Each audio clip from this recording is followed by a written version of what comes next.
Sebelum kita masuk ke imun, kita bahas dulu masalah lapar. Ini lapar ini ya. Ini bukan kelaparan ya, tapi lapar. Lapar yang hanya sebentar doang, tapi orang repotnya minta ampun tuh. Cuman dibikin lapar 4-5 jam aja. Aduh, banyak orang ribetnya minta ampun tuh. Cuman 4-5 jam saja laparnya. Jadi sebenarnya nih apa ya, tidak memberatkan tubuh seharusnya. Puasa itu bukan suatu hal yang berat. Puasa itu malah sebuah kebutuhan. Tubuh itu butuh puasa. Maka itu hadirnya puasa Senin Kamis itu adalah salah satu bentuk supaya tubuh itu perlu diaktifasi, ya, dicas lagi. Puasa itu mengecas tubuh. Ya, jangan dijadikan alasan puasa ini karena lapar dan haus sehingga menghambat produktivitas. Ya, malah dijadikan ajang untuk loyo-loyoan. Nah, ini yang jadi tidak tepat. Kita bahas dulu masalah lapar. Ini tertarik ini. Jadi lapar itu terjadi karena beberapa penyebab. Nah, sahabat saya harus pahami dulu ini. Lapar itu bisa disebabkan karena lambung yang kosong. Lapar itu bisa disebabkan karena gula yang rendah di dalam darah. Yo, saya ulangi lagi nih. Ini, sahabat sehat mudah-mudahan bisa paham ini. Lapar itu terjadi bisa karena dua penyebab. Saya ulangi lagi ini biar paham. Karena lambungnya kosong atau karena kadar gulanya yang rendah atau kedua-duanya. Karena boleh jadi gula di darah tinggi, perut kosong. Atau boleh jadi perutnya isi, gulanya rendah. Nah, ini yang akan kita bahas ini. Emang bisa dok perut kosong, gulanya tinggi? Ada orang diabetes. Mungkin dia kelaparan tapi gulanya tinggi. Atau ada nggak dok memang gulanya rendah, perutnya nggak kosong? Ada. Makanin apa misalnya sayur berserat tinggi misalnya. Dia tidak ada unsur karbo yang masuk ke dalam sirkulasi darah, tetapi perut penuh ya dengan serat yang terlalu tinggi. Makanya kebutuhan serat penting, tapi kalau terlalu tinggi pun juga akan timbul masalah. Jadi intinya jangan berlebihan ya. Oke, kita akan bahas dari dua aspek. Dari respon lapar karena lambung dulu deh. Lambungnya jadi ciut-ciut. Apa yang terjadi? Ternyata lambung kalau lapar itu ngasih sinyal ke otak. Otak, saya ini lagi lapar nih otak. Tulis pesan kepada si otak. Nulis surat. Ini lagi kelaparan ini. Tapi nulis suratnya bukan tertulis, tapi menghasilkan zat. Yang namanya apa? Ini, grelin. Nah, ayo kita belajar nih, sahabat sehat. Dr. Agus ngajarin yang susah-susah. Nggak apa-apa, tapi jadi ngerti. Jadi kalau ngomong orang itu, tahu nggak hasil pertemuan hari ini, Dr. Agus ngajarin grelin. Waduh, udah canggih banget itu ya. Jadi si lambung ngirim pesan ke otak.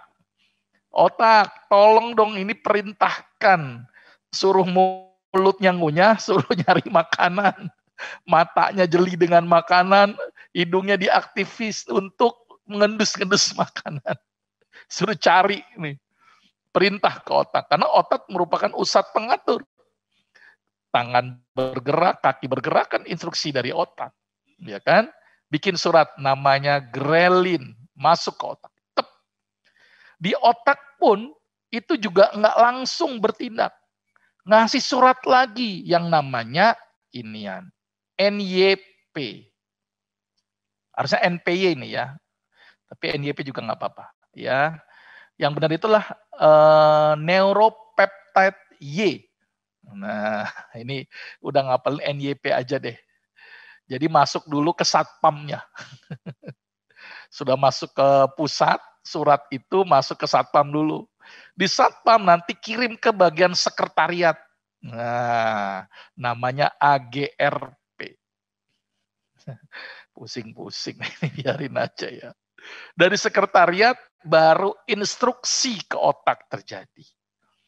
Jadi jalurnya begitu. Tapi nulis suratnya bukan pakai tulisan, tetapi pakai sinyal dalam bentuk peptide atau dalam bentuk senyawa-senyawa apa ya, peptide itu komponen-komponen terkecil dari suatu senyawa protein.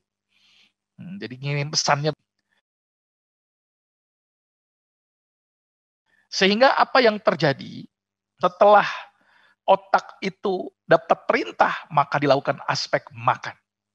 Cuman masalahnya, grelin ini dihasilkannya cuman sebentar. Kenapa sebentar?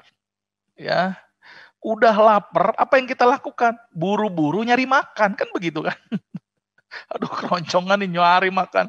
Jadi paling setengah jam, 1 jam doang nih grelin dikirim pesan. Ya. Karena selebihnya kita langsung sibuk dengan makan. Ketika sudah perutnya terisi, grelin stop suratnya. Ya, ketika surat stop, akhirnya ada kelompok yang lain yang ngirim surat juga ke otak. Namanya leptin. Nah, sumbernya dari mana? Dari lemak. Karena kalau udah perut terisi, kemudian gula di dalam darah terisi, gulanya nanti disimpan di mana? Di hati, di otot, dan lemak. Kalau penyimpanannya penuh, maka lemak ngirim sinyal. Otak, ini saya sudah penuh nih, disimpan gulanya di sini. Kirim pesan namanya leptin.